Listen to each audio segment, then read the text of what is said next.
The derailment disaster. Marcelo Torres was 22 years old when he visited Disneyland with friends on September 5, 2003. The California native chose to ride Big Thunder Mountain Railroad, one of the park's signature attractions. The Gold Rush-themed coaster was designed to simulate a runaway mine train. Reaching speeds of 30 miles per hour as it twisted through artificial caverns and desert landscapes. Torres settled into the front row of the first passenger car, directly behind the locomotive. What Torres couldn't know was that maintenance crews had been performing improper repairs on the ride for months. The previous night, mechanics had replaced a critical wheel assembly, but failed to install a required safety wire that would keep the axle in place. No supervisor had checked the work. As the train climbed the third lift hill, the unwired axle began to work loose from its housing. At 11:22 a.m., as the train crested the hill and began its descent, the front locomotive's undercarriage violently separated from its chassis. Metal screeched against metal as the cars behind it, still moving at full speed, slammed into the derailed engine. The first passenger car, where Torres sat, bore the brunt of the impact. The locomotive's weight crushed inward, compressing the space where Torres was seated. The collision fractured Torres's chest and ribs with such force that bone fragments punctured his heart and lungs. He remained conscious as blood filled his chest cavity, each breath becoming more difficult than the last. Medical examiners later found that Torres did not die instantly, but suffocated over approximately 2 minutes as his lungs collapsed. Nearby passengers, many with broken bones and facial lacerations, watched helplessly as he struggled to breathe. When paramedics finally reached the scene, they found Torres still strapped in his seat, his body contorted by the crushed compartment. Blood had soaked through his clothing and pooled on the ride's track below. His friends, seated just behind him, had suffered only minor injuries, a difference of mere inches between life and death. People Mover Tunnel Crush. Ricky Lee Yama was 17 years old when he visited Disneyland on a warm August day in 1967.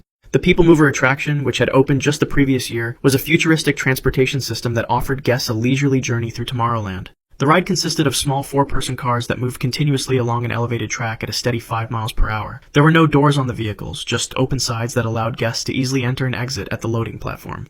Ricky was with friends that afternoon enjoying the park's attractions. Witnesses later reported seeing the teenagers engaging in horseplay near the People Mover, possibly daring each other to jump between moving cars. This dangerous activity wasn't uncommon among thrill-seeking teens, despite clear warnings against it. As the train of connected cars entered a dark tunnel section near the Adventure Through Inner Space attraction, Ricky made his fateful decision. With his friends watching, he leapt from the platform toward a moving car. The gap between cars was only 18 inches, seemingly easy to cross. But Ricky mistimed his jump. His foot caught the edge of a car, causing him to lose balance. He tumbled downward, falling directly onto the moving track below. The fall itself wasn't far, just 4 feet, but the consequences were immediate and catastrophic. Before Ricky could regain his footing in the darkened tunnel, the next train of People Mover cars rounded the bend. The front edge of the first car struck his body, knocking him flat against the track. The undercarriage, with its wheels and mechanical components, passed directly over him. The weight of the car crushed his ribcage, puncturing his lungs and heart, but death didn't come instantly.